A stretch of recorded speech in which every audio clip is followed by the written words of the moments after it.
Wellington. I've given you a background on Wellington. It used to be, gosh, every Otago graduate's Port of Haven because it was so similar.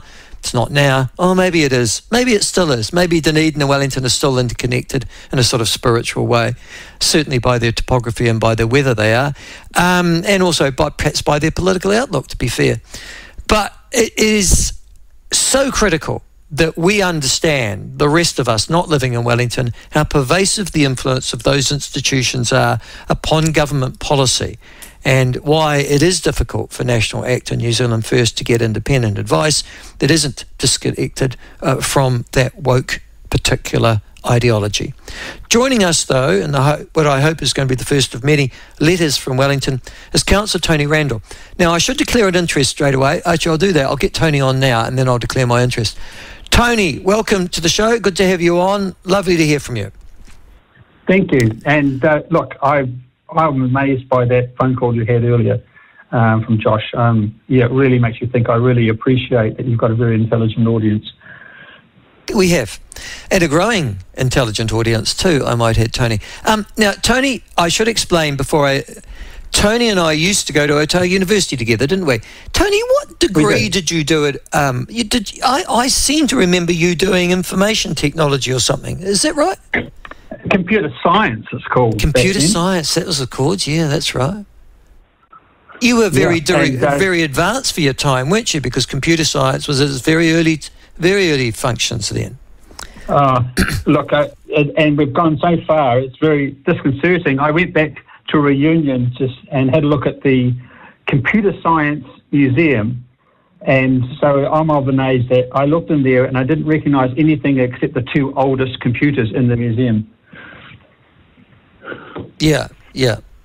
So, yes, start from the beginnings of computers. So, yes, look, I've had a good career in IT in Wellington, and so I've sort of seen government from the inside as well, and now I'm a city councillor for a bit of fun and trying to get some sensibility. But I think I've chosen the wrong location. I think you have, my friend. Hey, you went overseas, though, for a while, didn't you, as well, and worked overseas? Yeah. Yes, I did a bit, yes. And look, it's interesting how much Kiwis get around. I mean, Kiwis actually are very aware of the rest of the world. I mean, that's when we look at our own stuff. There's a lot of people around who say, this is not right, or we can do this better.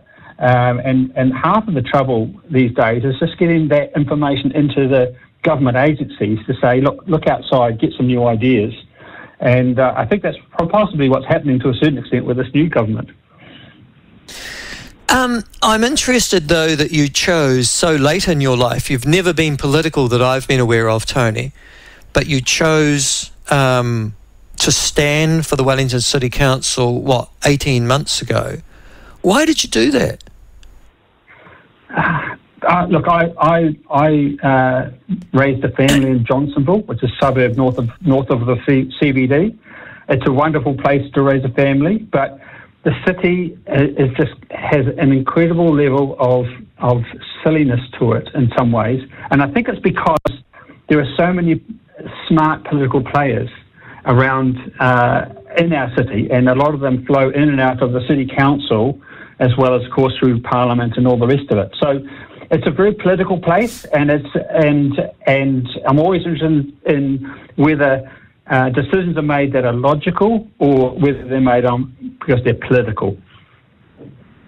And what do you think? In Wellington, it seems to be very dominated, and the Wellington Council, obviously, it's dominated by the green and red agenda still. I think the rest of New Zealand seems to have moved on, but we are still trucking on with things like, trying to get pedestrianisation, cycleways, and people are trying to, out there, are trying to drag their attention back to fixing the pipes. Now, we've all heard about Wellington's water woes. We've seen them on our television screens primarily because Wellington has Television New Zealand, a news hub, soon to be gone, but based in Wellington. They wouldn't show that anywhere else, but it's easy for them just to poke a camera outside their front door. Is the problem that past councils have been so bad, Tony, or that you did have that earthquake?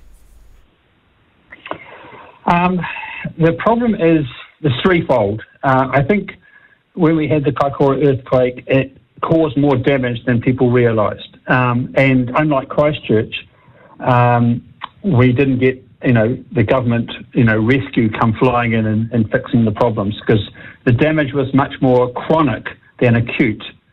That's become apparent. But we have, this council has always wanted to have some more glamorous projects, like we've got a brand new convention centre. And that was really funded out of depreciation funding that should have gone on the water. And then the third leg of our very shaky stool is the fact that Wellington Water just seems to be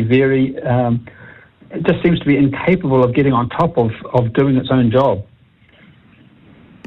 So you've got, I'm interested in that. Why would Wellington Water be so useless? Is it because you've got bureaucrats, people from the public sector who are involved in that rather than the private sector, or is it just because you think any monopoly is always useless?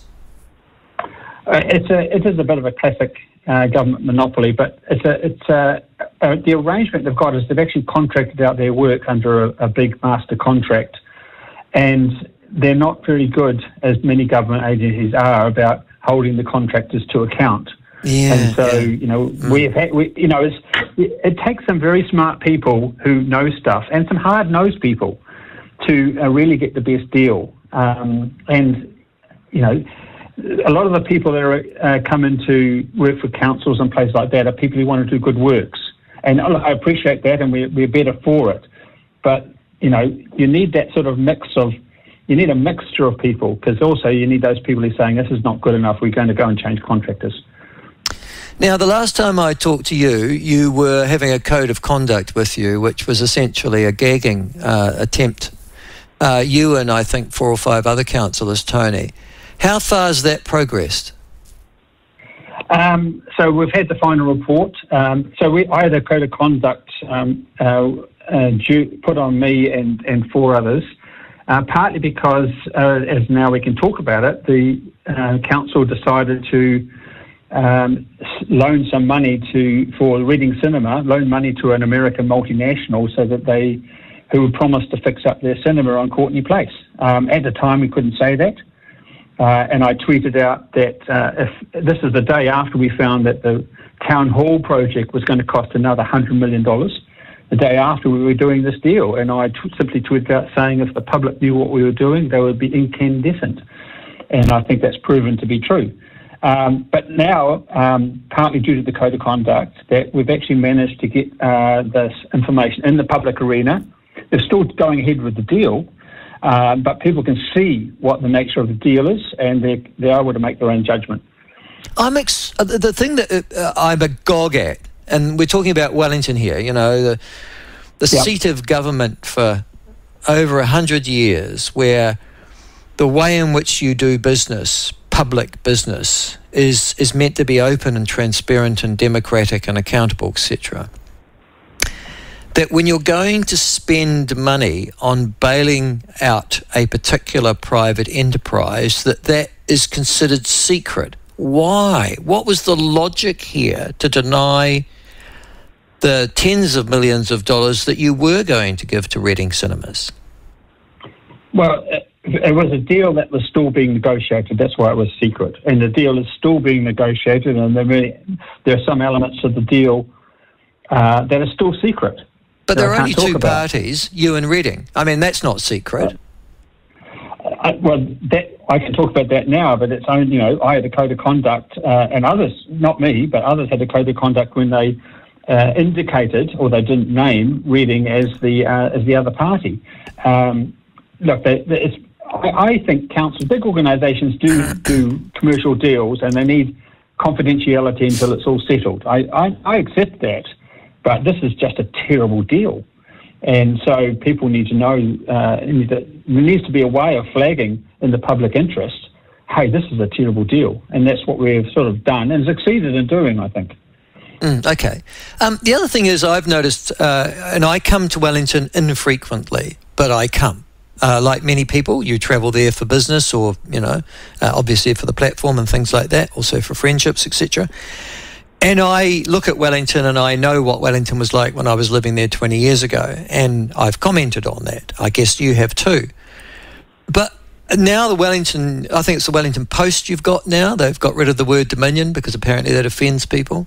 Has also started running a series of articles saying, why has Wellington lost its mojo, in essence? Is there a general view in Wellington that Wellington has lost its mojo? Well, that's what I see. The Courtney Place, was a lively place, but not necessarily a fantastic place. It was a party place. It was a loud place. And there's a whole group of people, especially young people, who go and hang out there and do their thing. And some of the stuff they do is fantastic, and some of it's not pretty at all. But with COVID, where the city got locked down, where people got used to not coming to the city, and it's really sort of partly died. Now, I think it is coming to a bit of a revival. We've still got some amazing restaurants, for example, in Wellington. But the city's direction towards helping people get in and out of the city, get in and out of it, has been much saying, well, please come if you're on a bicycle. Please take the bus to go out to dinner. And most people, a lot of people doesn't work for them, for some reason or other. No, it wouldn't.